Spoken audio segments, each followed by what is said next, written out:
Vamos lá, gente. Boa noite. Boa noite a todos.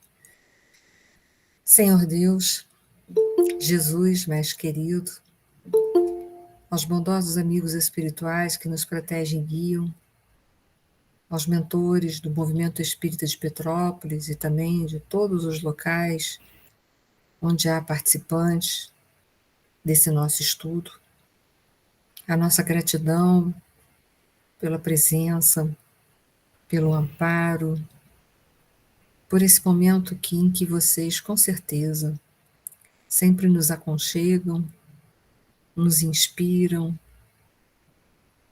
nos ajudam nas nossas dificuldades, que são as mais variadas possíveis. Que cada casa-lar, representado por cada um aqui presente, possa receber essa vibração de paz e de amor, mas que também todo o nosso planeta Terra, em especial o nosso Brasil, possa essa nossa pequena prece, unida a tantas outras, levar as melhores vibrações para os administradores públicos, para a nação, para as pessoas que ainda, para todos nós que de uma certa forma ainda temos violências nos nossos corações, para que possamos pacificar as nossas emoções e com isso clarear o nosso raciocínio. E só assim, Senhor, nós poderíamos com certeza ter um comportamento mais misericordioso e amoroso na sociedade. Gratidão pela doutrina dos Espíritos, pelos ensinamentos deixados por nosso Senhor Jesus Cristo, e que essa paz e esse amor continuem entre todos nós, hoje e sempre. Muito obrigada. Boa noite a todos vocês que estão chegando aí. Boa noite. Boa noite a todos. Gente, a gente vai dar seguimento à questão, é o capítulo 11, né? Vai falar sobre intercessão. A gente teve oportunidade de ver na outra aula que intercessão não é intromissão. Isso é muito importante a gente estabelecer, porque se a gente não estabelece o limite e o entendimento sobre que intercessão não é intromissão, a gente corre um sério risco de se intrometer na vida das pessoas, atrapalhar, perturbar, e ao invés da gente levar ajuda, a gente levar mais aflição para as pessoas do que propriamente ajudá-las. Então a gente precisa parar para refletir, meditar, e o Alexandre está tendo bastante carinho com toda essa situação, porque ele foi até a casa dos envolvidos para quê? Para poder avaliar a situação de perto e ver exatamente onde e como ele poderá e quando ele poderá ser verdadeiramente útil a essa família. Então, é bastante interessante toda a preocupação que eles têm em fazer o melhor, em dar o melhor deles para ajudar essa família. Então, isso é um exemplo para a gente a seguir. E quando eles chegam lá, André Luiz fica bastante impressionado, porque ele vê que junto à mesa de refeição, onde os encarnados estão ali se alimentando, ele observa a presença dos desencarnados. E aí André Luiz ele fica muito assim assustado com todo aquele panorama. Mas mais uma vez o André Luiz deixa um alerta para a gente. O que a gente tem feito da nossa casa lar? Será que a gente tem resguardado a nossa casa da invasão de espíritos inferiores? E assim, eu falo inferiores, eu não falo espíritos que têm puramente a intenção de fazer o mal. Porque a gente vai ver que esses espíritos que estão ali naquela mesa se alimentando em conjunto com os desencarnados, eles não têm intenção de fazer mal. Eles estão ali porque eles ainda estão muito apegados à vida material.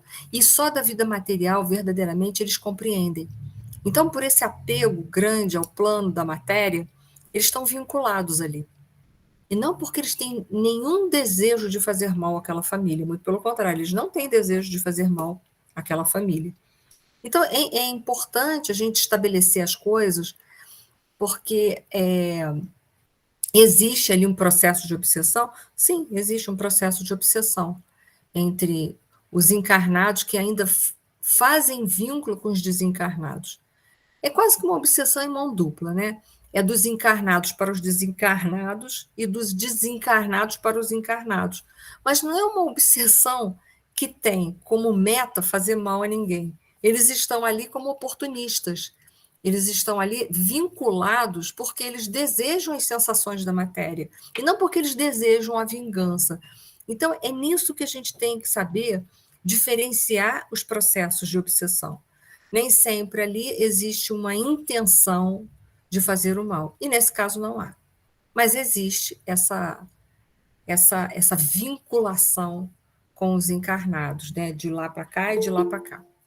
Daqui para lá e de lá para cá. Né? E aí a gente vai. Ui, Eduardo, pode falar. Pode falar. Seria como se fôssemos parasita, né? Parasitas, você falou a palavra certa, são parasitas. Estão vinculados ali pelo apego que eles trazem ainda à dimensão da vida material. Que nós não sejamos também, de alguma forma, parasitas na vida de ninguém. Esses livros do André Luiz, eu sempre falo que eles são para a gente fazer um balanço na nossa vida. E que bom que o André Luiz teve essa disponibilidade de escrever sobre esses acontecimentos, porque esses fatos ali que estão acontecendo, eles estão servindo para a gente refletir se de alguma maneira a gente tem alguma vinculação dessa, se a gente está preso à vida material. Se a gente desencarnasse hoje, será que a gente conseguiria ir com tranquilidade para o mundo espiritual? Ou a gente também ainda sentiria a falta do aconchego do lar, dos familiares? Então, esses livros é para a gente fazer sempre uma reflexão para a gente. Tá? E aí, em dado momento desse livro, nós vamos estar presenciando a questão da afinidade moral. Porque, olha só, aqueles espíritos só estão ali dentro daquela casa porque existe uma afinidade moral. Por isso que eu falei que era um processo obsessivo em mão dupla. Dos desencarnados para encarnados, dos encarnados para os desencarnados. Então, havia uma sintonia moral. Então, vamos lá ver. Admitamos, contudo, a sua hipótese, ainda que a mesa doméstica estivesse rodeada de entidades indignas, estranhas aos laços consanguíneos, resta a certeza de que as almas se reúnem obedecendo a tendências que lhes são características e as circunstâncias de que cada espírito tem a companhia que prefere. Então, veja só, às vezes a gente pode estar dentro da nossa casa, vinculando, fazendo vínculos com espíritos que estão participando do nosso almoço ou da nossa vida. Pode ser que foram parentes nossos, mas pode ser tão somente só por afinidade moral. A gente pode estar convidando de uma forma inconsciente que seja a participação desses espíritos. Então, é para a gente fazer uma reflexão. Qual tem sido o nosso comportamento? Porque a gente acaba, com o nosso comportamento, atraindo espíritos que poderão estar fazendo as refeições todas conosco. Olha que situação. Né? Então, vamos lá. Então, o Alexandre leva o André Luiz a essa reflexão. Se não fosse parentes, podem ser qualquer espíritos oportunistas que estiverem passando por ali. Então, é para a gente começar a parar para pensar quem a gente tem convidado para entrar na nossa casa, ainda que inconscientemente. Pode falar, Zezé. Eu estava aqui pensando, você está falando na hora do almoço, tem gente que almoça assistindo aqueles programas de jornais que fala de bandidagem, de tiro, isso. E almoça vendo televisão e esses programas de jornais, da mídia, né, da imprensa. Aí é um prato feito. É um prato feito para isso, né, para a gente convidar esse pessoal para entrar, e também é um prato para contaminar a nossa alimentação. Porque os alimentos, né, são contaminados com facilidade pelo nosso pensamento. Eles possuem propriedades, possuem água, né? Como o nosso corpo é mais água do que matéria, os alimentos também. Então, e a água a gente sabe que é um elemento muito magnetizável. Então, imagina o que a gente fica plasmando na hora da comida e passa para os nossos alimentos, depois a gente come aquilo tudo, bota para dentro. e depois não sabe por que está ficando doente. Por que está ficando doente? Ah, não sei, é uma força sobrenatural que me fez ficar doente. Não é força sobrenatural nenhuma, é força do teu comportamento desregrado, né? A hora da comida, né, deveria ser um momento de mais tranquilidade, conversas amenas, onde quase sempre não é. Né? Mas bem colocado, Zezé. Maria quer falar também? Pode falar, Maria. Tem que ligar o seu microfone, querida. O que eu ia Isso. falar, a Marizé falou, se nós não somos responsáveis, né, Nós por essas companhias, né, pelo nosso teor de conversa, Isso não é? Aí ela falou exatamente o que eu ia falar de como nos comportamos, né, se o nosso foco é só alimentação, né, como de ficar assistindo. Muitas pessoas têm o hábito de comer na frente da televisão, né? Mas ela falou justamente o que eu ia falar. Tá que bom? bom. Estamos em ressonância, né? Olha Bom, só, né? completamente afinizados, né? Isso é ótimo, né? Obrigada, Ani. É isso, à vontade. Eu estou preparando uma palestra para fazer agora no mês de fevereiro, intitulado Vibrações e Ressonância. Para aproveitar esse momento de carnaval, né? Que é um momento assim periclitante, a festa carnavalesca, né? Que ainda é tão cultuada no nosso mundo. E é um período muito complexo. A gente tem obras espíritas narrando o quanto que esse período de carnaval, por exemplo, ele é pernicioso, é negativo para toda a coletividade. E aí a gente está falando da mesma coisa. É o carnaval, é a alimentação, é a televisão junto com a alimentação. É a própria televisão, às vezes, que a gente vê programas que são muito ruins, às vezes à noite, antes de dormir. E depois dá-lhe pesadelo, né? A gente, pelos nossos pensamentos, a gente fica chamando as entidades, né? É por sintonia moral. E aí depois a gente reclama que a nossa vida não está muito legal. Mas e aí, o que a gente tem pensado? Né? Pode falar, Eduardo. Foi você que levantou a mão, eu perdi aqui o controle. Oi. Pode falar, querida. Eu quero perguntar uma coisa que eu nem sei se tem a ver com o assunto. Acho que eu estava discutindo no outro dia com uma amiga minha. A gente escuta muito nos estudos, né? Que quando a gente sabe das coisas, a nossa responsabilidade é maior. Né? Se a gente faz errado, sabendo que está errado, a nossa responsabilidade é maior. Quando a gente faz porque não sabe, por ignorância, né? Existe aí um entendimento disso. Agora, e quando a pessoa não faz, ela foi informada, mas ela não acredita, e por isso ela não faz. Entra em que situação disso daí? Ela não faz, não é porque ela está enfrentando, ela simplesmente não acredita. Aí a gente ficou discutindo um tempão, eu e essa minha amiga, a gente não conseguiu chegar numa conclusão. Conclusão, com relação aos erros que outrem pratica, a gente nunca vai ter uma conclusão total. Por quê? Porque Deus, ele nos julga pelas nossas intenções, e não pelos atos em si. Então, Deus julga pelas intenções, que a intenção é diretamente ligada ao nível de consciência de cada um. Então, se a pessoa tem um dilatamento da consciência, ela vai responder muito mais do que aquele que não guarda entendimento, não entende. Então, é dessa forma que eu compreendo que nós vamos responder diante das situações de erros que nós cometemos, de acordo com o nosso nível de conhecimento. Não basta só a gente saber, a gente tem que entender também. Então, por isso que só Deus tem a capacidade de julgar, porque a gente não tem. A gente não sabe a profundidade do entendimento. Uma coisa é eu receber uma informação de que é errado. Por exemplo, a sociedade como um todo sabe que matar é errado, mas as pessoas matam. Mas o nível de despertamento de consciência das pessoas que matam são diferentes. Elas nunca ouviram falar que não pode matar ninguém, tanto ouviram falar que quando uma pessoa mata a outra, ela foge, ela se esconde, ela sabe que está errado, de alguma maneira. Né? Mas, assim, uma coisa é saber, e a outra é compreender com profundidade, ter desenvolvimento moral suficiente para fazer essa compreensão. Pode falar, Edilane. Acho que era você, né, que estava aqui na fila. Pode falar, Edilane. Edilane Cândido, você levantou a mão sem querer ou você quer falar?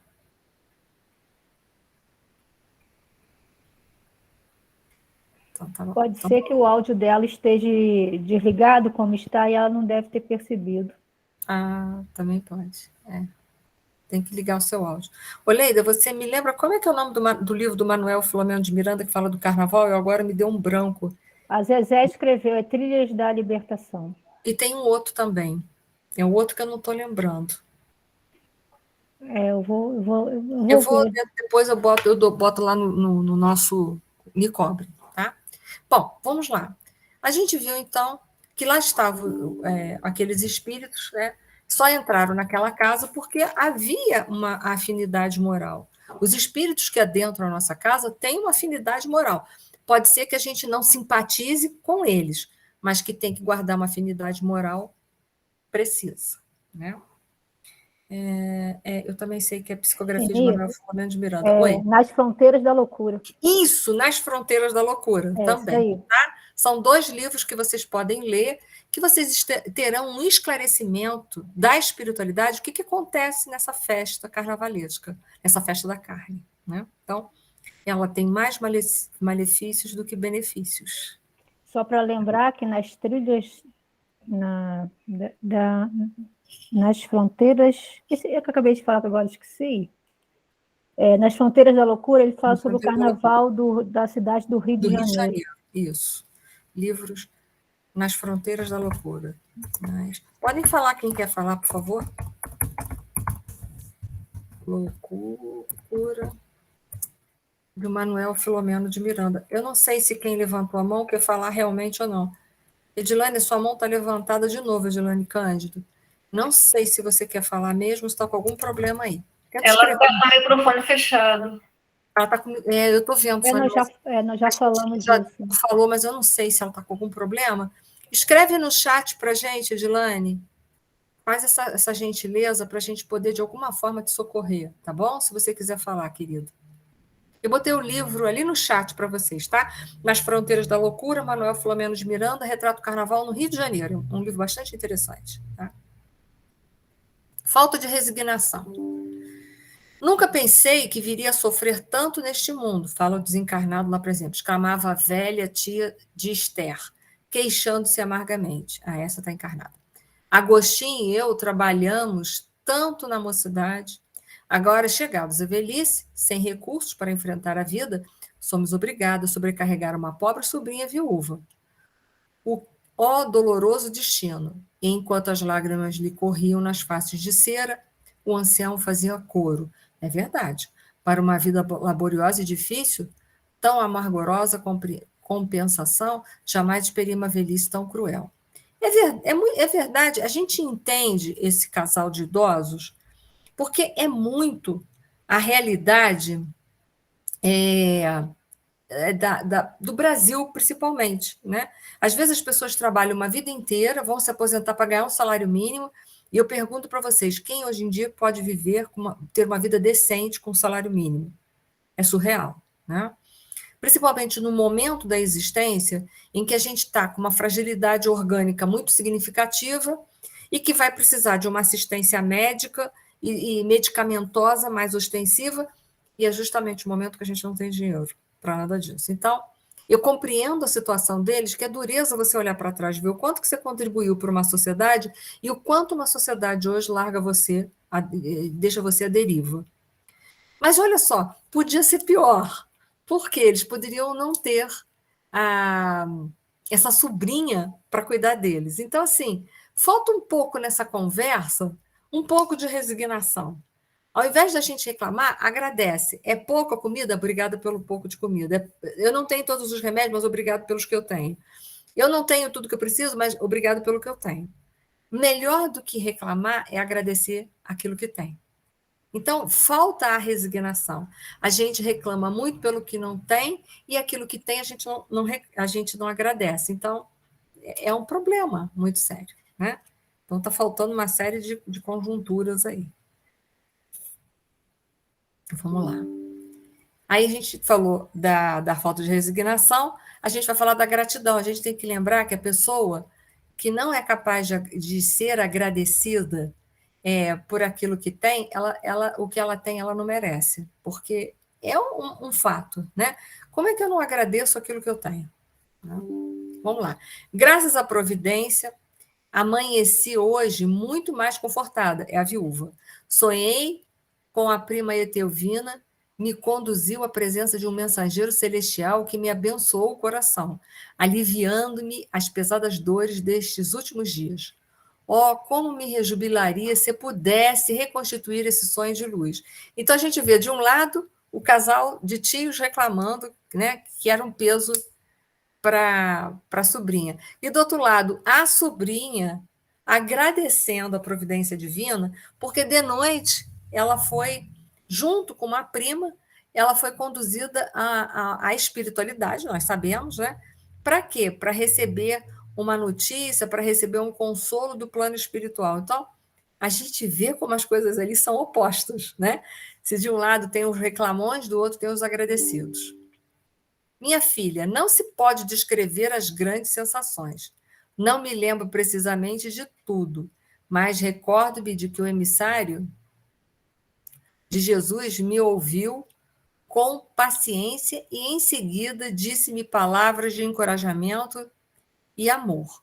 Longe de me repreender, acolheu-me bondoso e, revelando divina tolerância, escutou minhas queixas até ao fim, com o médico abnegado. Isso é interessante, eu só li esse final para a gente parar para pensar o quanto a espiritualidade é tolerante com a gente, né? Mesmo quando a gente está ali no reme-reme, fazendo as mesmas coisas erradas, repetindo os mesmos padrões, mas a espiritualidade tem aquela paciência, aquele amor de tentar reconduzir a gente de novo para o caminho do amor, da tolerância, da compreensão, seja lá como for. E a gente, às vezes, não tem a menor paciência para ajudar as pessoas que estão com dificuldades, né? É um paradoxo, né? E é um aprendizado também. Por isso que eu fiz questão de colocar aqui questões. E a gente vai ver as cristalizações mentais, o quanto que tudo isso é ruim. Olha só. Seria perder tempo, disse. E se você deseja beneficiá-los, venha até aqui noutra oportunidade, porque as cristalizações mentais de muitos anos não se desfazem com esclarecimentos verbais de um dia. É André Luiz, né, querendo ver se resolve o probleminha daquela casa, né? Retira os que estão ali desencarnados e resolve aquilo ali, já doutrina o pessoal encarnado para acabar com aquilo ali. Mas, gente, as coisas não se resolve de um dia para a noite. Já parou para pensar quantas reencarnações será que a gente não tem? Que a gente está errando nas mesmas coisas, nos mesmos processos. No entanto, a gente quer corrigir a vida das pessoas em 5 minutos, mas quando é com a gente fala, não, peraí, que meu caso é um caso um pouco mais delicado, requer um pouco mais de tempo, não é assim que a gente faz? E aí a gente pede um tempo maior, mais misericórdia, coisa e tal, tá. Quer dizer, quando é com a gente precisa de tempo. Quando é com os outros, não tem tempo. Você já errou demais, vamos lá, acaba com isso. Né? É diferente. No momento, nosso objetivo é diverso. Precisamos obter informações sobre Raul. Além disso, se nós valêssemos da hora, a fim de ouvir nossos irmãos desencarnados presentes, verificaríamos de pronto que eles poderiam apenas relacionar dolorosas lamentações sem proveito construtivo. Então, o que ele está falando? Que os que estão desencarnados ali fazendo, jantando junto, né, na mesa, comendo junto, eles só iam falar, reclamar, e ia ficar por isso mesmo. Então, a situação é mais complexa, precisa de muito mais coisas. Né? No entanto, a gente acha que verbalizando a gente resolve as coisas em 2 minutos. Mas nem sempre, verbalizando, a gente resolve muita coisa. Às vezes é preciso muito trabalho ao derredor para poder solucionar o fulcro do problema. Então, vamos lá. Suicídio? Interrogou Alexandre, procurando informar-se de maneira completa. A viúva acredita em assassínio. E aí eles foram saber, né, o que aconteceu com Raul. Porque lembra que a viúva não podia acreditar que o Raul havia se suicidado. Para ela, assassinaram ele. E aí, vamos lá, né? Lá vai a situação. Entretanto, ponderou um novo amigo, ele soubera dissimular com cuidado, meditara por muito tempo o ato infeliz e no último dia fizera a aquisição de um revólver para o fim desejado. Alvejando a região do coração, atirou a arma a pequena distância, depois de utilizá-la cautelosamente para evitar as impressões digitais. E, desse modo, conseguira burlar a confiança dos familiares, fazendo-os supor tivesse havido doloroso crime. Então, Raul, ele planejou todo o suicídio dele, mas de forma que, no momento do suicídio, parecesse que ele foi assassinado, e não que fora suicídio. E a gente vai entender o porquê, que a gente aqui não está para condenar o Raul, tá bom? Peraí. Então, gente, o Raul, então, ele se suicidou. O que faz, então, o Alexandre? Ele vai ao encontro, né, do Raul, é o que a gente vai ver aqui nessa fala. Ele coloca assim: sim, esclareceu o interlocutor.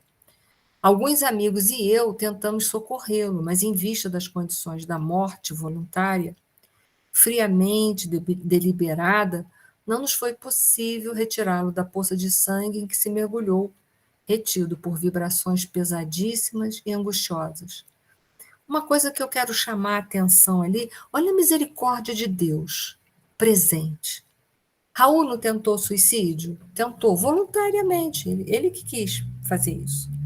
Mas veja como a espiritualidade, ela tem toda uma preocupação em ajudar a gente, mesmo quando a gente, deliberadamente, a gente comete uma infração contra as leis de Deus. Então, eu quero chamar a atenção de vocês para isso. Mesmo quando os nossos erros possam ser os mais graves possíveis, sejam que erros forem que a gente estiver praticando, olha a misericórdia de Deus ali. O Raul tentou suicídio, mas os amigos espirituais tentaram ajudar Raul o tempo todo. Ou seja, a gente não está desamparado nunca. A providência divina, que significa a solicitude do Pai para com as criaturas, ela está ali presente. Olha que coisa interessante, presente, tentando salvaguardar a gente de toda essa situação ruim. Então, vamos lá, vamos seguir. Então, para chamar a atenção que Deus não abandona nenhum dos seus filhos. Permanecíamos em serviço com o fim de ampará-lo, quando se aproximou um bando de algumas dezenas que abusou do infeliz e deslocou-o, facilmente em virtude da harmonia de forças perversas. Quer dizer, quando o Raul ele infringiu a lei, ele se tornou suscetível. E aí, as forças das trevas acabaram, né, se aproveitando dessa fragilidade do Raul. Mas, mesmo assim, olha só, a misericórdia de Deus não abandona o Raul de jeito nenhum. Como pode compreender, não nos foi possível arrebatá-lo das mãos dos salteadores da sombra que o carregaram por aí. Mas vamos lá. Se ele fosse vítima de assassínio, sim. Aí seria mais fácil para a espiritualidade poder ajudá-lo, respondeu o instrutor. Porque na condição real de vítima, o homem segrega determinadas correntes de forças magnéticas suscetíveis de pô-lo em contato com os missionários do auxílio. Mas no suicídio, previamente deliberado, sem a intromissão de inimigos ocultos, o que quis dizer? Sem a presença da obsessão, né? Como este, sob nossa observação, o desequilíbrio da alma é inexprimível e acarreta absoluta incapacidade de sintonia mental com os elementos superiores. Por quê? Por que Raul teve tanta dificuldade em fazer uma sintonia com a espiritualidade maior que estava ali tentando ajudar ele no suicídio? Porque onde é que está escrito as leis de Deus, gente? Não é na consciência? Naquele instante, Raul, ainda que inconscientemente, ele sabia que ele tinha feito uma ruptura com as leis de Deus. Então, isso tornou o quê? A ajuda da espiritualidade superior tornou essa ajuda mais dificultosa. O Raul ficou com mais dificuldade de sintonizar. A espiritualidade estava ali, mas Raul não fazia sintonia, não conseguia perceber a ajuda da espiritualidade maior. Por quê? Porque ele havia infringido as leis de Deus e ele estava sob forte impacto da culpa, ainda que inconsciente. Mas ainda assim, a misericórdia de Deus não abandona a gente. Vai fazer de tudo para ajudar a gente. Isso é que eu acho lindo, lindo. Isso é que eu quero que vocês se fixem. É claro que o que a gente faz de errado, a gente tem que responder. Não tem jeito. Mas o Pai, mesmo diante dos nossos erros, ele está ali tentando ajudar a gente de qualquer maneira. Olha que coisa linda que é isso. Pode falar quem levantou a mão. Opa. Sou eu, Enir, Lorena. Oi, Lorena, pode falar, querida. Minha querida, me diga uma coisa, uma pessoa que ela, por exemplo, ela tenta o suicídio com um veneno, mas ela não morre de imediato, ela não faz a passagem, ela é internada em hospital, dura ainda por uma semana, se torna lúcido, a consequência, mas depois vem a fazer a passagem. Essa consequência é também considerada esse suicídio aí que é muito prejudicial para todos que o fazem? Suicídio não deixou de ser, porque se não fosse pelo suicídio, a saúde da pessoa não teria se abalado a ponto de levá-la à morte, né? Mas eu volto a dizer, Deus não julga os nossos atos, ele julga as nossas intenções. Então a gente não tem como avaliar a gravidade, cada suicídio é único, só Deus é capaz de avaliar isso. Então o que eu quero dizer para vocês é isso. Nós não temos essa capacidade de fazer esse julgamento. Como é que ficou essa situação dessa pessoa? Eu não sei. O que eu tenho certeza absoluta, e o que eu estou tentando mostrar para vocês aqui, é que Deus não abandona nenhuma ovelha perdida. Todas as ovelhas perdidas o Pai vai buscar. Então é isso que a gente precisa entender. Agora, o que a gente faz de errado, ora, a gente tem que responder, né? Nós não estamos falando só de suicídio, qualquer coisa que a gente faça de errado, seja lá o que for, a responsabilidade é nossa. Assim como a gente tem o livre-arbítrio de fazer o que a gente acha, a gente tem a obrigação de responder por aquilo que fez. Agora... Nesse meio tempo em que a pessoa ainda se tornou lúcida após o fato, e teve um arrependimento, mas mesmo assim a saúde não suportou aquela coisa, né? Uhum. Então, há uma chance dele ter sido amenizado, né, nesse ato culposo? Eu vejo assim que o Pai está sempre buscando em nós o nosso melhor para que ele possa amenizar os nossos processos, porque Deus não é vingativo, ele é misericordioso.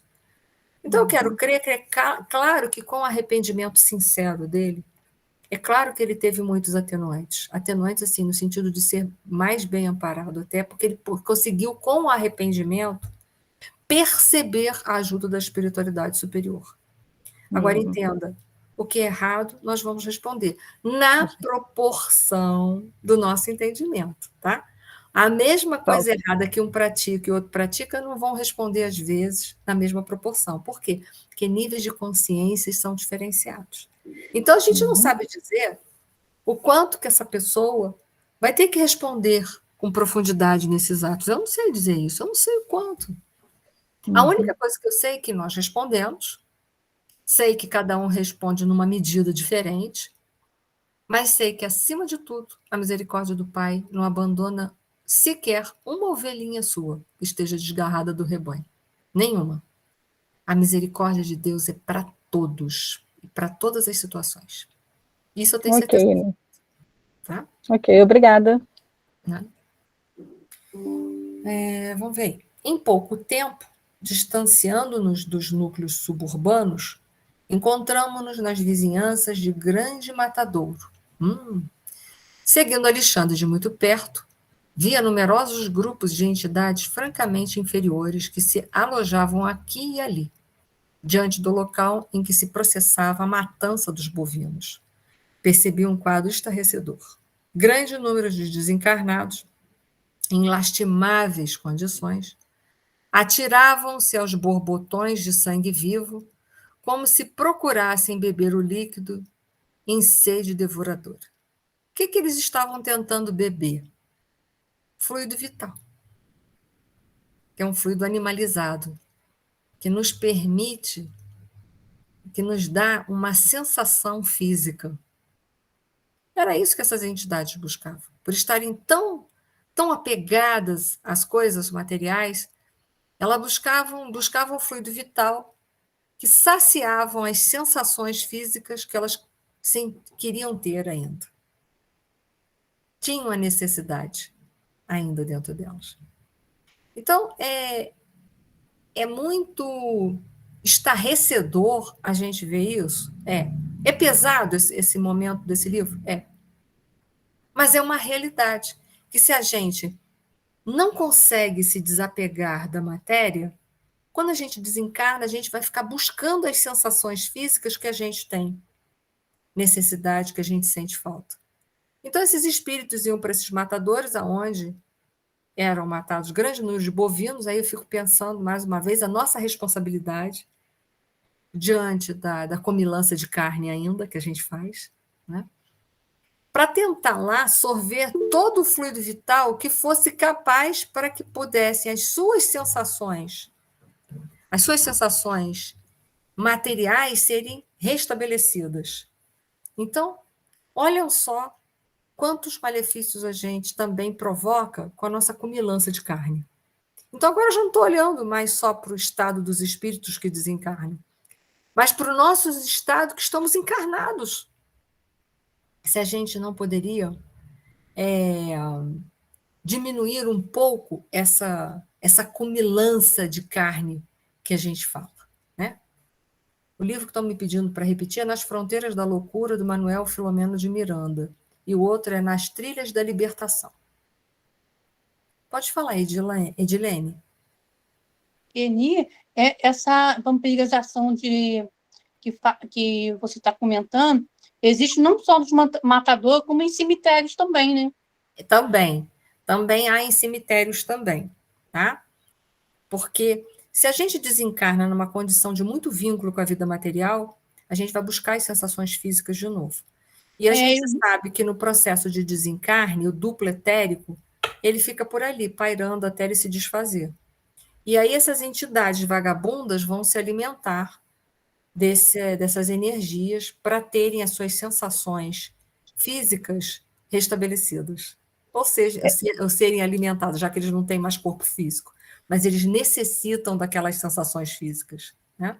É por isso que na obra que estudei com o Luiz Guilherme, Obreiros da Vida Eterna, eles tiveram tanto cuidado com o desencarne do Dimas, né? Porque eles, mesmo sendo espírita, eles tiveram todo esse cuidado para não ter essa vampirização. Isso mesmo. Quando a gente desencarna, a gente guarda um nível de moralização, a espiritualidade nos protege ao máximo em relação a isso, tá?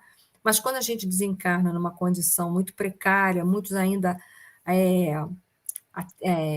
presos às vinculações materiais, a gente corre o risco de ser atacado por essas criaturas, que é o que a gente vai ver no caso do Raul aí. Obrigada, Eni. Vamos lá. Matador. Vamos lá, continuando. Não visitamos nós ambos, na esfera da crosta, os açougues mais diversos. Quer dizer, então, o que a gente está ali? Né? Ah, meu Deus, tem espíritos sorvendo elementos vitais. Sim. E a gente que vai no açougue comprar nossa carninha? É a mesma coisa. Né? Então, está na hora da gente refazer um pouco o nosso cardápio, a nossa mesa. Lembro-me de que, em meu antigo lar terrestre, havia sempre contentamento familiar pela matança dos porcos. A carcaça de carne e gordura significava a abundância da cozinha e conforto do estômago. Com o mesmo direito, acercam-se os desencarnados, tão inferiores quanto já o fomos, dos animais mortos, cujo sangue, fumegante, lhe oferece vigorosos elementos vitais. Né? Então, a gente não está muito diferente desses espíritos desencarnados, não. Semelhantes infelizes, elucidou Alexandre, abusam de recém-desencarnados sem qualquer defesa, como este pobre Raul nos primeiros dias que se sucedem à morte física, subtraindo-lhes as forças vitais depois de lhes explorarem o corpo grosseiro. Então, veja bem, como Raul não havia se suicidado, ele estava com o perispírito dele encharcado de fluido vital, que ainda dava mais, não sei para quanto tempo de vida. Então, o que essas entidades vagabundas fazem? Sabe que Raul é um prato cheio para eles. Eles vão lá e tentam sugar as forças vitais do Raul o máximo que eles podem. E é claro que nesse processo descaridoso dessas entidades, o Raul também fica num estado muito de enfraquecimento e de debilidade, que é o que a gente vai ver para frente. Há um sofrimento do espírito desencarnado acentuadamente. Então, veja bem, quanta responsabilidade que nós temos em todos os sentidos.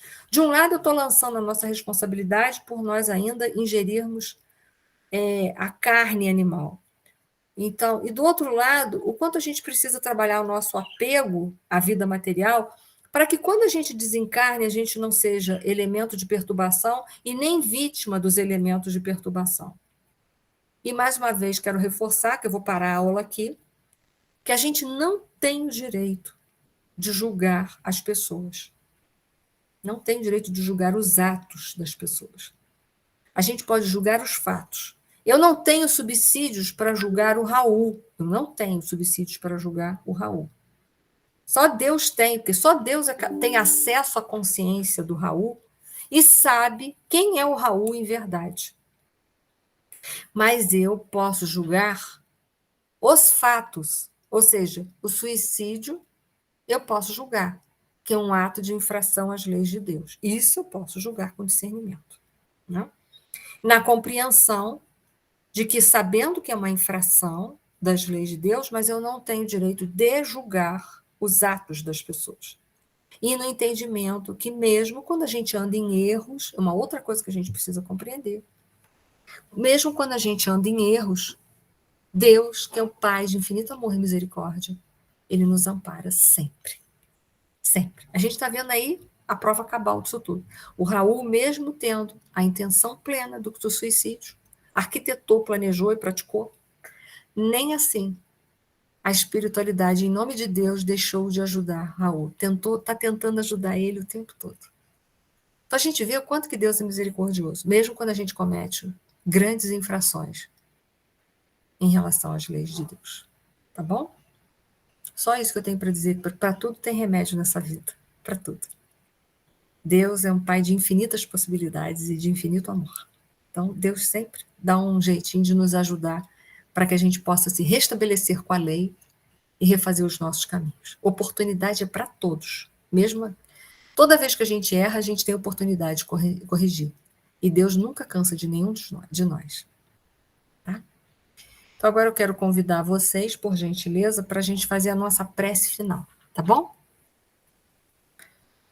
Senhor Deus, nós te agradecemos profundamente a doutrina dos Espíritos na nossa vida. Sem ela, com certeza, nós hoje estaríamos muito mais em trevas, com muitos mais conflitos, com muito mais dores. A doutrina dos Espíritos é aquela verdade que vai penetrando os nossos corações e que, ao mesmo tempo que vai clareando os nossos horizontes, vai balsamizando e tratando as nossas feridas. Nós te agradecemos com profundidade essa doutrina na nossa vida. Ai de nós se não fosse ela. Esses esclarecimentos libertadores, esses esclarecimentos sempre tão permeados de misericórdia na nossa vida. Esses ensinamentos que essa doutrina deixa para nós, que nós não precisamos ser duros com ninguém, nem conosco, mas precisamos ser posicionados e responsáveis diante da vida. Responderemos sim, sempre, pelos nossos erros, mas com certeza o teu amor, que é imenso, sempre terá o máximo de atenuantes possíveis para os nossos erros, para as nossas dores. Te agradecemos profundamente a doutrina dos Espíritos na nossa vida. Te agradecemos profundamente os ensinos de nosso Senhor Jesus Cristo. Te agradecemos profundamente as obras de Chico Xavier, de Allan Kardec, e a esses espíritos abnegados como Emmanuel, André Luiz e tantos outros, que trazem tantas informações que nos libertam, nos esclarecem, nos iluminam e nos dão força para nós seguirmos e buscarmos o reto caminhar todos os dias. Gratidão eterna. Essa paz, esse amor, prossiga entre todos nós, hoje, agora e para sempre. Obrigada. Obrigada a todos.